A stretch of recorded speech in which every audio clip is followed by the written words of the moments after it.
कि चिंता तो एक नाम की और न चितवे दास, जो कि चितवे नाम बिन सही काल की फांस। कि वास्तविकता में ये चिंता इंसान के मन में रहे कि मैंने अपने मालिक को जानना है, मैंने अपने ईश्वर को जानना है, मैंने अपने मूल को जानना है, इस अस्तित्व को जानना है। ये एक मन में इच्छा हो, ये महापुरुष संत जन भक्तजन यही एक पैगाम, यही एक संदेश, यही एक आवाज़ ये पहले भी देते आए हैं और आज भी यही पैगाम और यही संदेश और यही आवाज़ दे रहे हैं।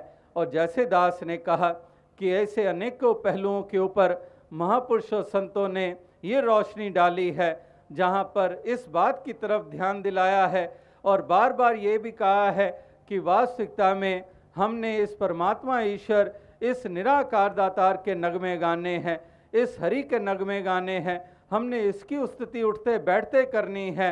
जैसे महापुरुष कहते हैं कि हर का सुमिरन जो करे सो सुखिया संसार, इत उत कदे ना डोले जिस राखे सिरजनहार। और हर का सुमिरन छाड़ के पाले ओ बहुत कुटुंब, धंधे करता रह गया भाई रहा ना बंद।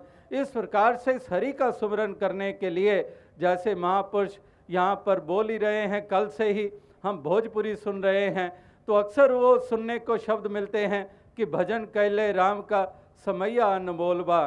कि इस प्रकार से एक हरि परमात्मा, इस निराकार दातार का भजन करना, इस हरि के नगमे गाना, क्योंकि समैया अनमोल बा, कि ये समा बड़ा अनमोल है।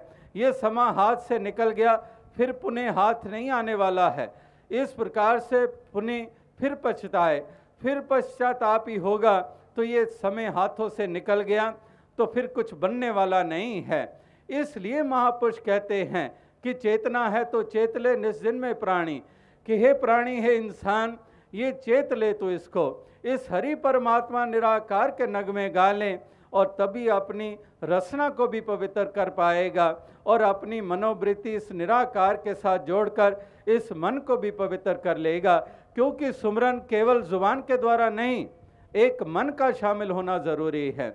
एक मन शामिल है तो सुमरन हो रहा है, वरना तो जपनी काठ की क्या दिखलावे लोए, हृदय राम ना चेतई ए जपनी क्या होए।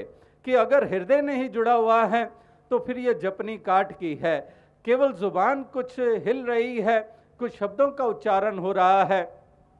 और ये तो बात ऐसी होगी जैसे कि एक पानी को मथते चलते चले जाएं, लेकिन उस पानी को मथने से कहीं पर माखन नहीं प्राप्त होने वाला है। इसी प्रकार से केवल जुबान से हम कहते चले जाएं और मन बिल्कुल ही उससे विपरीत अवस्था वाला है तो फिर कहीं पर कुछ बनने वाला नहीं है। तो जब सुमरन की बात आती है, इस हरि की यश कीर्ति की बात आती है, तो उसका नाता केवल रचना से नहीं है, उसका नाता एक मन से है।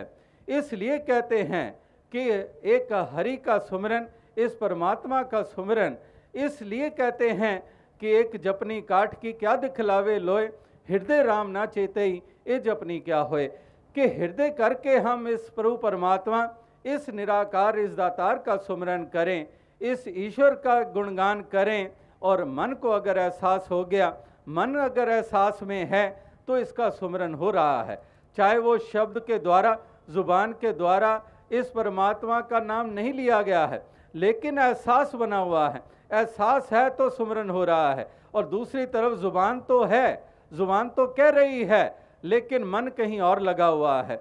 जैसे एक किनारे, सड़क के किनारे के ऊपर बैठा हुआ एक इंसान, उसकी जुबान से राम राम या अल्लाह अल्लाह का शब्द सुनाई देता है, लेकिन कोई सुनकर ये कहे कि ये तो इस प्रभु परमात्मा के रंग में रंगा हुआ है, एक राम का नाम ले रहा है, अल्लाह का नाम ले रहा है,